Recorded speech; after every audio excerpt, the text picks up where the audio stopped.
Okay. Talking then about female offences and sexual offenders. First of all, why is it that women commit such smaller number of crimes than men? True for pretty much every crime, right? For violent offences, especially for every violent offence a woman commits, 9 are committed by a man. Now, we've already looked at some of the reasons for this, or at least some reasons can be found in some of the factors that we've looked at. So, for example, women have a higher heart rate on average than men, and we've looked at the fact that a lower resting heart rate is a predisposing factor for fearlessness and for antisocial behaviour. We've looked at the fact that testosterone also is a risk factor for more reactive violence, and men, of course, have a higher testosterone baseline rate than women do. What are some other possible explanations that we've maybe covered in this course or from beyond?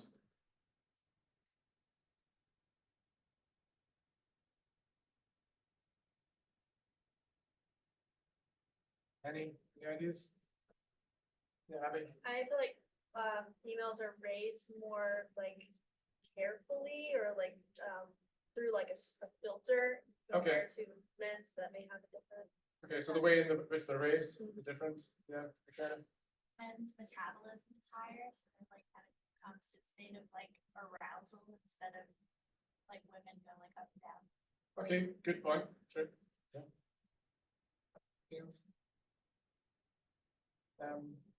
Anything else we covered in this course? Yeah, Jonathan? Men are like more aggressive and physically more like dominant, so like make crimes on a larger scale. Okay, but do you think that's by nature or? If not controlled, yes. We talked about like everyone has crazy thoughts and impulses and desires, but it's the ones that like kind of keep themselves in check. Okay. So I guess by definition, yeah, by nature, yeah. Okay. Okay. We talked about how women's orbital medial prefrontal cortex is thicker like regularly, and the thinner is like what like predisposes them. So if they start off like thicker, it would have less of an effect.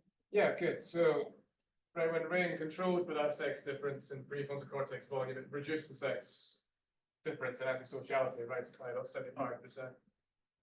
And also we looked at the fact that men are more vulnerable, their brain's more vulnerable, right, to neurotoxins and so on, in part because the female hormones help protect the brain and so on.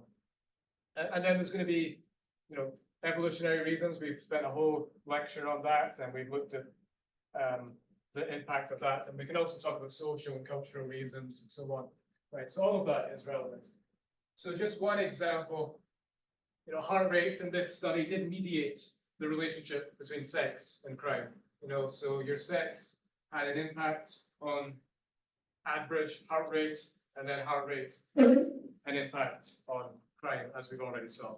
So this is only one pathway. Okay, there's going to be many, many pathways helping explain this connection, right? But that's explaining at least some of it.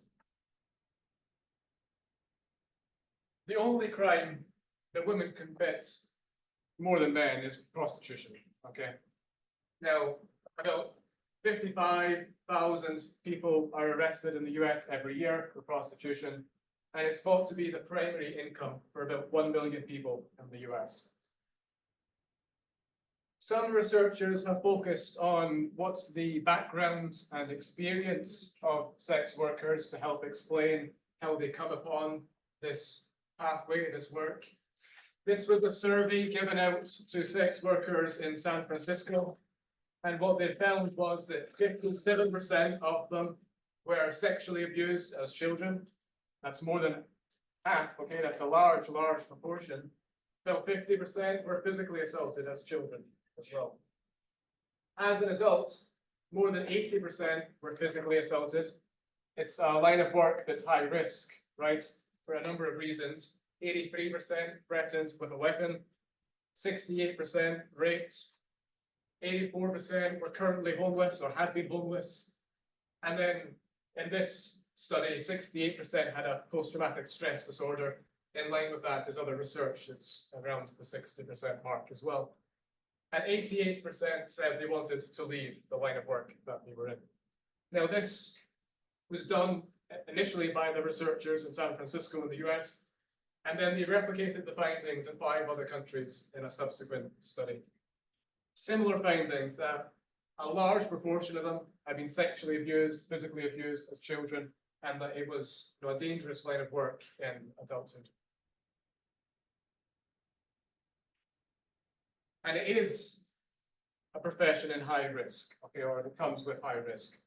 So in Colorado Springs, the mortality rate based upon nearly 2,000 prostitutes was 391 per 100,000. So what that means is once we control for age and race, the odds of dying prematurely just for being in this line of work are 1.9, okay, meaning that your chances of early death are nearly doubled, okay, from being in this line of work, based upon people of the same age, okay. In part, what we talked about last time helps explain this, okay. 35% of prostitute homicides, according to some researchers, are due to serial killers, okay. And female prostitutes make up about 32% of serial killers' female victims. Now, we talked last time about how especially organized serial killers might target prostitutes because they are of lower risk, meaning that it might be a longer period of time before they're reported missing. But also, we looked at some investigations like the case of the Yorkshire Ripper, in which he was targeting prostitutes, and the police were really in full gear, not until he selected someone who wasn't a prostitute, and then reception changed, and then there was more motivation to close the case. Now, looking at causes of prostitution, the researchers here had looked at the fact that prostitutes are more likely to have been sexually abused than general public, and thought that maybe that itself wasn't the primary cause, okay, but that if you are sexually abused, you're more likely to run away from home, and it's running away from home that then makes you more likely to go into this line of work, okay, and so maybe the running away from home is more like the primary pathway. And so to research this, they looked at a female prison in Chicago, over 1,100 of the female inmates there, about 34% of which had engaged in prostitution. And then we asked all of those inmates a series of questions, okay, based upon their background. But here we have the differences that were statistically significant, okay, between those who were prostitutes and those who were not.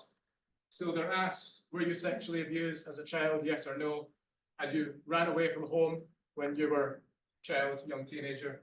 And are you under, or are you, have you been under the influence of drugs?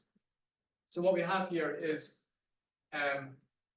the rates of these yes or no, or the rates of prostitution rather, depending upon whether they scored yes or no.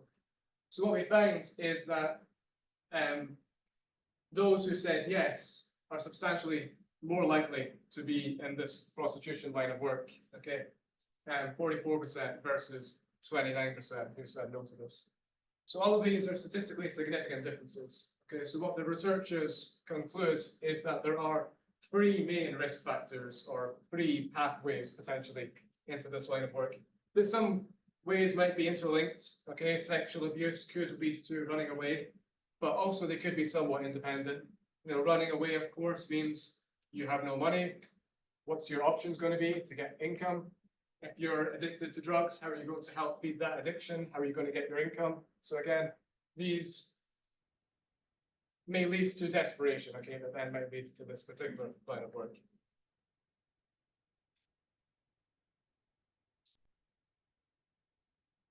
And other researchers have argued that only about 20% are actually forced into it, meaning that other circumstances do give rise. So, for example, the desperation that I've talked about. Indeed, early experiences do have an impact. Okay, early sexual abuse increases the odds of about 2.5 of becoming a prostitute, and neglect also similar. Physical abuse in this study didn't significantly raise the odds, and neither did having a teenage pregnancy. Other researchers have looked at, are there personality differences in prostitutes versus controls? So what the researchers did here was they recruited 32 streetwalkers from Delaware, and then 32 fast food workers on campus from the University of Delaware. And they've given them a series of personality questionnaires and so on. And the main significant difference between the two groups was to do with impulsivity and stimulation seeking in terms of that as the personality traits. Further, when asked why you're in this line of work, 81% of these 32 said they were in it for the money. 19% said that they were in it because they were bored and because of the fun. Okay. Now, this might help explain why there is wide socioeconomic status amongst sex workers or prostitutes. It's not the case that they're only from a low socioeconomic status background. And this can help explain some pretty unusual cases, right? There's been unusual cases of prostitution rings essentially on university campuses, right? Most recently, a story like that in Florida, okay? Where there's been kind of bigger such stories. And in these cases, they weren't desperate for the money. They had their tuition paid for them. They typically came from good backgrounds. So what kind of factors are going to help explain this if it's not the desperate for the money component? And so this is when these personality traits might be playing a role. Now, of course, we should take this with a grain of salt. It might be the case that there's a level of denial here, or that they didn't take the survey entirely seriously, right? But still, in some minority of cases, money isn't going to be the only reason. They do indeed have earlier sexual experiences on average. So in this study here, the average age of controls, non-prostitutes, for their first sexual experience was around 17 years of age. But for the prostitutes, it was closer to 14 years of age. Okay. Furthermore, this early sexual experience mediated the relationship between sexual abuse and prostitution. So what they conclude from that was that sexual abuse, now in some cases, sexual abuse can of course lead to post-traumatic stress disorder and so on. But in some cases, it may reduce the kind of level of risk one sees when they view risky sexual behavior, or it might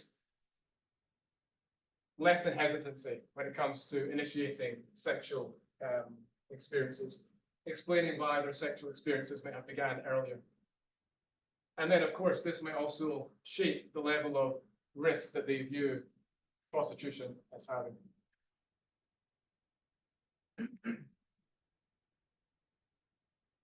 Any questions on anything I've said there? Yeah, Colin. When you were talking about the wide socioeconomic status and the prostitution rings in colleges, was that more motivation, or was it based on, or was it What I mean there is probably in some cases when they're from a higher socioeconomic status, it's personality that's probably explaining more of it as the motivation. Yeah. But they're a minority of cases, right? The main ones are the pathways we discussed here of, having ran away, sexual abuse, drug addictions. Now, talking about sexual offending, okay, if you take my forensic class, I'm not going to go into anywhere near as much detail as we go into it there. But to give a kind of overview, first of all, there's a distinction to be made between forcible rape and statutory rape.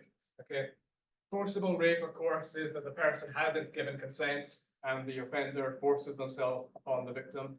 Okay, statutory rape is that the victim has given consent in a sense, but they're not of legal age to give legal consent. Okay, they're below the legal age. Now, there is also such a thing as marital rape, okay, thought to be responsible for about 24% of rapes. because despite rape myths, anyone can be a rape victim, right? If the person has said no, it doesn't matter on the circumstances, it doesn't matter on the relationship to the offender. And sexual offending is all but too common here in the US, right? According to the CDC, about 18% of women will experience sexual assault at some point, and about 1.5% of men. Moreover, about 51% of such cases are raped by intimate partner, which could be spouse, husband, boyfriend, okay, but some intimate partner. And usually, though it can be at any point in time, of course, it's during kind of young adulthood, okay? For those who are sexually assaulted, about 80% have their first assault before they're 25.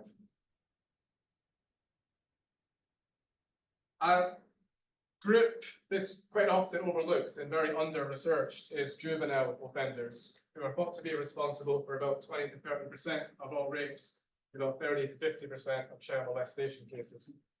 Now, juvenile offenders typically target victims younger than themselves. Typically, they've been sexually abused themselves, okay? Quite often the victim is a younger relative, younger sibling or cousin or something such as that. But also in some cases, they target someone from school, for example, as part of a group. Now, juvenile offenders, juvenile sex offenders, are more likely to commit their crimes as part of a group, okay, versus adult sex offenders who are more likely to operate solo.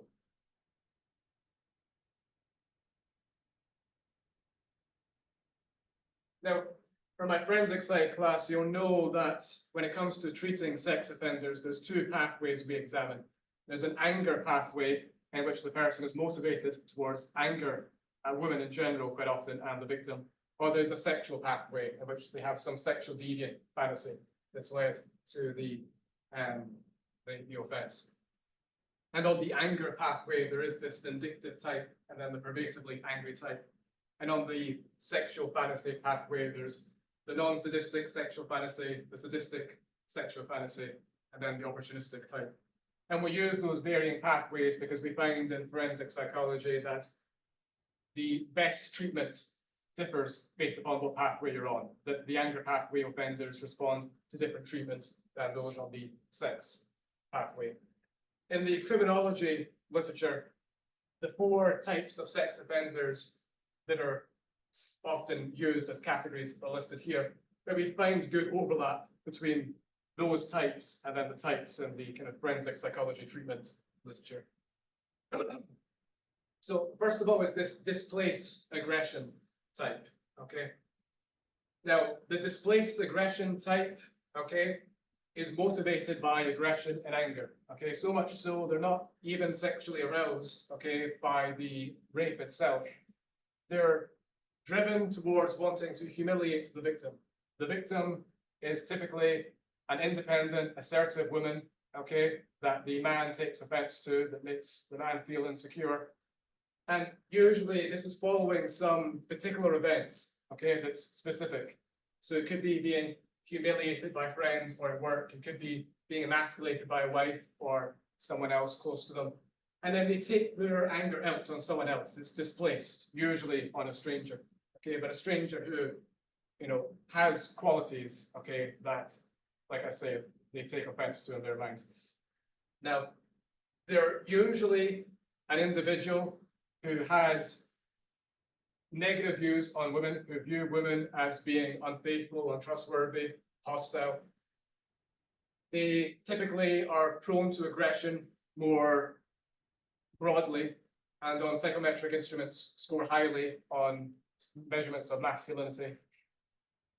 And they typically have unstable relationships, maybe a series of marriages and divorces, a series of short-term relationships that haven't really worked out, quite often a history of domestic violence, physical assaults, okay? These are individuals with an antisocial history who are prone to aggression, okay? And quite often they come from backgrounds in which there was neglect, chaotic households, negative views towards women, okay? Maybe even witnessing domestic violence, their father acting aggressively towards their mother. The second type is the compensatory type, okay, who is more trying to compensate for a feeling of inadequacy, okay? And unlike the displaced aggression type, they're not so assertive in their everyday life. They're more withdrawn, reserved, introverted, and they're not socially skilled at all, okay? They would find it difficult to converse, okay, with a woman. They would think that they don't really know what to say, okay? And often report that rape is really the only way that they see, okay, of having sex. Now, the compensatory type, because they are more reserved and introverted and less assertive and less prone to aggression, they don't have the same history of antisocial behavior. They don't have this history of domestic violence or anger outbursts and so on. And also it can be surprising to those who know them.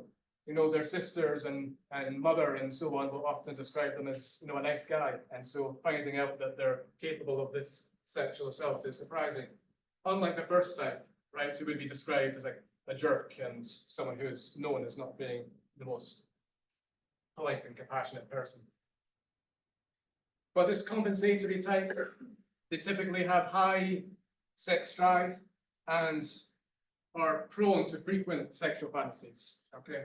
And so that's what's motivating the behavior, okay? It's their sexual fantasies, but they're non-sadistic, okay? Meaning that they're not motivated by inflicting physical pain onto the victim. Unlike the first type, who quite often does inflict bodily harm onto the victim because they want to humiliate the victim, okay? They want to, in their mind, punish the victim. The victim is also different. The compensatory type will select a woman who they think they can easily overpower, who they think is submissive, okay? Who isn't going to be a threat to their already pretty fragile ego, whereas the first type is more likely to select this more independent, assertive woman. And then there's the sexual aggressive type, okay? Who also has a high sex drive and is more psychopathic, okay? They have this early history of antisocial behavior, all the signs of early psychopathy. Again, quite unstable relationships, maybe a history of marriages and divorces. And they're really looking to prove their power, their dominance, and have control over the victim.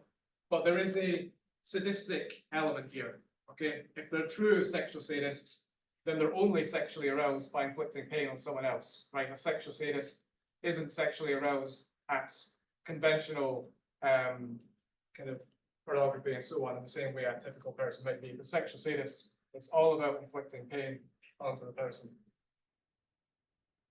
And then the impulsive type or opportunistic is committing sexual offenses that are unplanned, okay, but they have a weak ego, as Freud would have said. They're ruled by their id, okay, they just operate on what they want when they want it without any regard for others or consequences. And when they see someone they can take advantage of, they jump on that opportunity, okay? Whether it's, maybe a woman who is drunk, or maybe it's when robbing a home and they find that the homeowner is a solo female and that they can then take advantage of them. Okay, quite often these offenses are in conjunction with other crimes.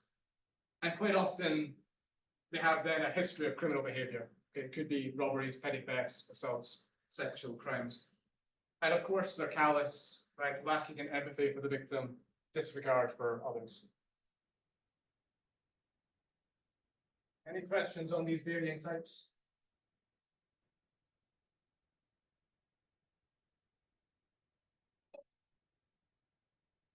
So what's the causes then of these sexual assaults? Now, one of the most common findings is the cognitive distortions that these sexual offenders have. The high amount of victim blaming and minimizing one's own responsibility, okay? And that's why CBT is one of the most effective strategies with sex offenders, okay? Challenging their faulty belief systems, challenging those distortions, okay? Trying to have them take on the perspective of someone else, okay? It's quite a crucial component. Now, to examine these distortions in a study that really illustrates this very, very clearly by Scully and colleagues. They've looked at over 100 rapists, and then there's 3 categories that emerge. There's a group who say they're not guilty. They were convicted of rape, but they're innocent, okay? Not only did I not rape that woman, I've never met her before, okay? I don't know who she is. That's their story, okay? So we can't really examine what they were thinking about at the time of the offense, because according to them, it didn't happen, okay? So the 2 that we're interested in is the other 2 groups. A group called deniers, who say, yes, I had sex with that victim, but it wasn't rape, okay? And then a group of admitters who say that, yes, I did rape that woman, okay? So the distortions are very different. For the deniers, what we find is that according to their narrative, it wasn't rape because she was asking for it somehow or something along those lines. So they agree with the statement, for example, women are seductresses. Now, the distortions here are extreme, okay? In one of these cases, his best friend went out of town. So what does he do when his best friend goes out of town? He goes to his best friend's house, breaks down the door, and then rapes his best friend's wife, okay? And then his defense was, but she's just me, okay? She was the one who wanted it. According to his story, she had been flirting with him on previous occasions, okay? Giving signs that she was interested, and that's why he then went there to have sex with her. These men also agree with the statements that when women say no, they actually mean yes, that women enjoy being raped, that even if women struggle and resist, they eventually relax and enjoy it. 69% of them also agree with the statements, good girls aren't raped, okay? And again, it's extreme, okay? One of these men was driving down the street. There was a 14-year-old girl walking alone. He forced her into the car, drove somewhere where they could be alone, and then raped her, okay? And his argument was that he could tell, okay, that she was somehow asking for it, that she wasn't a good person, okay, that she was somehow deserving of this. So the distortions here are extreme, okay, and of course, self-serving. The admitters have a very different story, okay? For the admitters, their general story is, yes, okay, I did rape that girl, but that isn't like me at all, okay? I'm actually a really nice guy, okay? Their story is, I was drunk that night, okay? It wasn't me, it was the alcohol. I would never do that, okay? Rapists are the lowest of the low, okay? I would never want to be one of them. It was the drugs, okay? You know, I'm just in a really bad place in my life right now, okay? And so I took it out on this person, but I shouldn't have, okay? I'm actually a really, really good guy, okay? That's the story that these 47 men tell again and again and again, okay? That it was some external factor, okay? Alcohol or drugs, emotional problems, okay? So the distortions here could in part be because of cognitive dissonance, right? That we try to recreate things in a way that are often self-serving. No one wants to be the bad guy in their own story, right? They try to justify their behaviors and try to rationalize things in a self-serving way. It could also be that they have negative views towards women because of early experiences living in a home in which there was violence towards women, in which there was an aggressive man and anti-female attitudes and so on.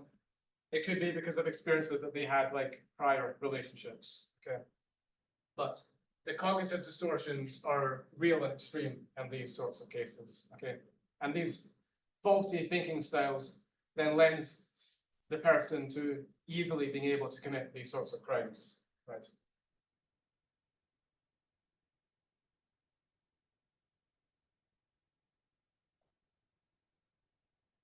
So, you know, the cognitive perspective is the most popular framework for trying to make sense of these offenders. Other theories are the feminist perspective that, you know, men commit rape to get power over women. Social learning, that they're repeating what they observed. And yes, quite often sexual offenders were either sexually assaulted themselves as children or were raised in a home in which they witnessed sexual assault. And then the evolutionary theory we already spoke a lot about at the beginning of the course, right? That for some, this might be a favorable mating strategy because maybe don't see other options available to them. And yes, rapists do usually have low socioeconomic status, low education attainment, low-paying jobs and so on. Okay, that might have them think they're in low status.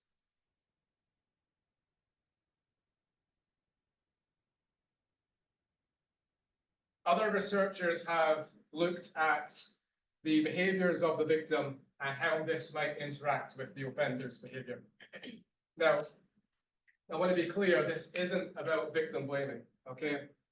Obviously, a woman might not have much control over how she responds during a crime such as this. And of course, no matter how she responds, she's in no way responsible, okay, for what happens. But if facing sexual assault, there's essentially three possible behaviors in response, okay? One is trying to fight back, trying to flee, trying to struggle, trying to scream for help, and so on. And this is the strategy, if you like, that most significantly reduces the chances of the rape being completed, okay? It might be the case that the rapist is afraid that attention will be drawn. It could be the case that this isn't the fantasy that they were looking for, okay? The victim could freeze up, okay, not respond at all, perhaps out of shock, not knowing what to do, and so on. And this is associated with the rape then being completed. But the strategy that most significantly increases the odds of the rape being completed is if the woman cries for the man to stop, pleads for help, okay, tries to reason with him, okay? Now, I'm telling you this because it's revealing about the psychology of these offenders, right? The fact that this is the strategy that most substantially increases the odds of the rape being completed tells you that this is the fantasy that they're looking for, okay? This is the response that they're hoping to get from the victim. They want to be able to look at the powerlessness of the victim. They want to be able to humiliate the victim. They want this surge of power and control and dominance over the victim. And all of that is playing into that image that they're trying to live out.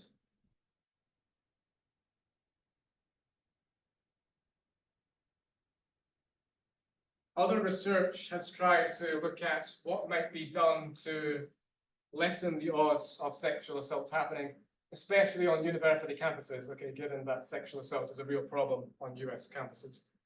Now, again, it's not about victim blaming. Obviously, women shouldn't have to worry about this, okay?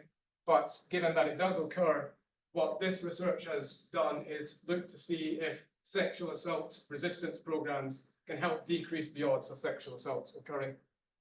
So this is given to first-year college students between 17 and 24, over 450 in this resistance education program. It's 4 sessions. Each of the 4 sessions are 3 hours long. They include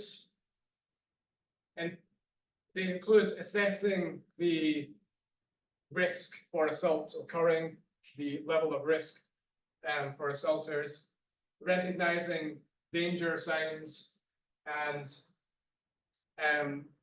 this could be giving confidence to the fact that you should listen to your gut. If something seems off, don't worry about being offensive. Okay, don't worry about causing a fuss. Okay, it's better to be safe than sorry. Trying to drum that message in. And it can also be to do with helping resist verbal coercion. Okay, so you're not feeling kind of forced into anything. And it also includes some self-defense training as well. And then we have controls, right, who haven't entered this program.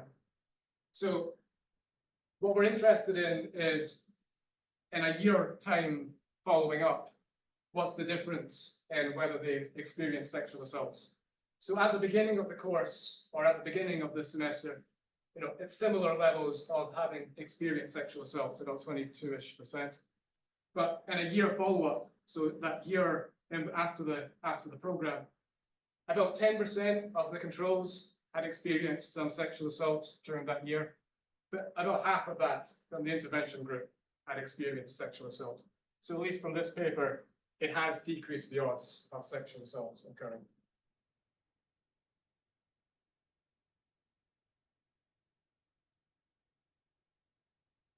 So sexual sadists are a group of sexual offenders, or maybe not always offenders, who are sexually excited, sexually aroused by inflicting pain on someone else, right? Now, about 5% of men say that they receive some sexual pleasure from inflicting pain. About 2% of women also agree with this. The baseline rate of that for sex offenders is difficult and varies from study to study, but somewhere between 10 and 50%. It, of course, depends in part upon how we measure sexual sadism. It could be through questionnaires, or it could be actually measuring arousal directly. So, for example, measuring erection in response to watching a physical injury. Okay.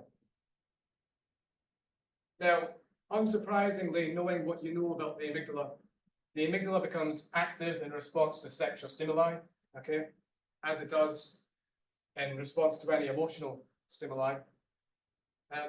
And men generally have greater amygdala response to sexual stimuli, such as pornography, than women do. Okay. So we would expect in sexual sadists that the amygdala would become more active when witnessing physical injury, okay, than it would in a typical person.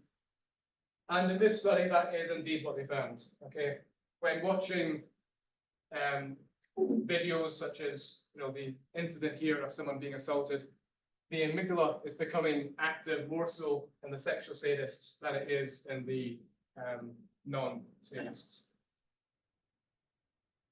And this is among sex offenders. Okay. And then there is pedophilia, which is another mental disorder, and also, of course, tied to sex offending. Now, pedophilia is a disorder in the DSM that refers to a sexual preference for children not yet at puberty. Okay, so we're talking about a preference for children before the onset of puberty. It's a term that's often misused in the media and so on, right?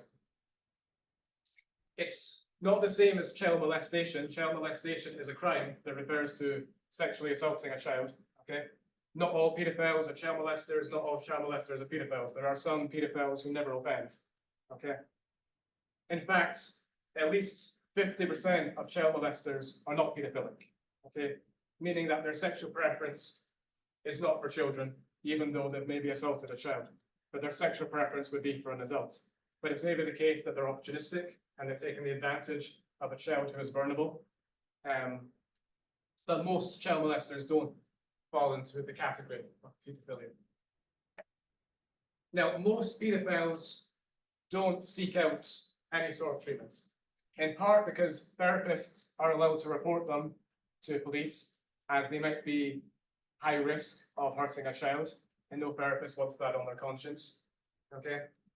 And pedophiles also won't tell their friends and family because of the stigma surrounding it, right? They don't want, or they know rather, that most people won't understand or accept. So what happens is that most pedophiles don't seek out treatments, they deal with it alone, and then one day might hurt a child, and only then, once convicted, do they then reveal or open up about their pedophilia.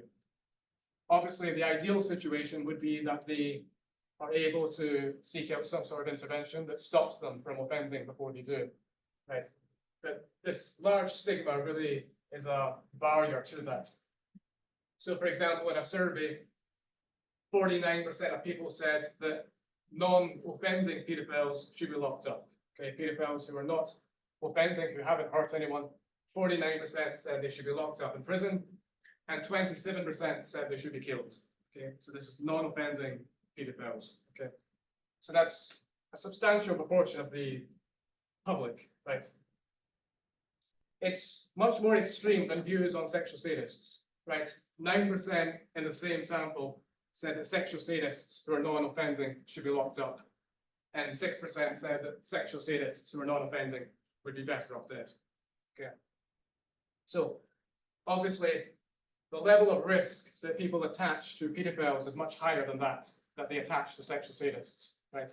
That they think it's better to be safe than sorry because pedophiles are a risk to children in society. In terms of what causes pedophilia, there is a heritable component, okay? Meaning that those born to child molesters are more likely to be child molesters themselves, but also, of course, an environmental factor, okay? They're more likely to have been sexually abused themselves as children as well.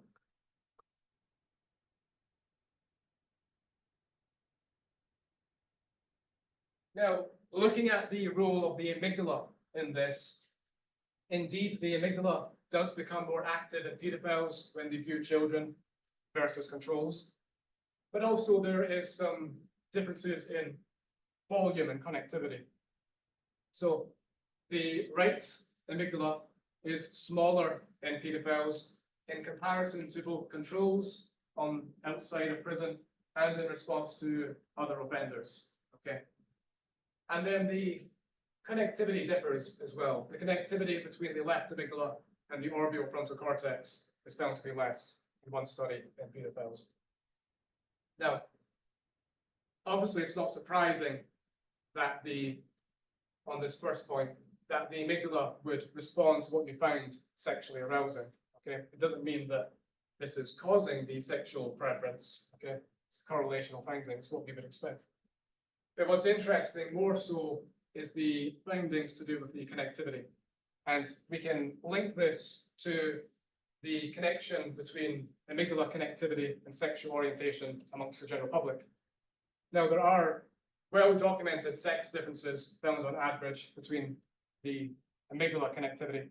In men, the right amygdala is typically, I'm talking about heterosexual men, the right amygdala is typically more connected than the left amygdala, and it's connected more to parts of the brain like the striatum. In heterosexual women, it's the left amygdala that's more connected, okay, and it's connected to other parts of the brain more so like the hypothalamus, okay. It's a well-documented difference. But what these researchers, Savick and Lindstrom, wanted to examine was, would homosexual men and lesbian women have connectivity that mirrors their sex, or connectivity that mirrors their sexual orientation? And what they found was it mirrored the sexual orientation, okay? So the homosexual men had the same patterns of connectivity as heterosexual women, okay? Meaning that the left amygdala was more active, more connected rather, and connected to the same parts of the brain, more so like the hypothalamus. Whereas the lesbian women had brain connectivity that was more like heterosexual men, okay? The right connectivity was more so, and for parts of the brain like the striatum. Now, what the researchers here argue is that these brain connections would have been made long, long before one's earliest sexual experiences, okay? And even before the onset of puberty or before the onset of awareness over what it is that you're sexually attracted to, okay? So these connectivity factors would have taken place early in development, okay? So there's still a lot we need to know here, okay? In terms of unpacking this and being a bit more particular about the actual connections. But it does seem to be the case that amygdala connectivity has something to do with what it is you're sexually attracted to, and that these connections are made early in development. Yeah.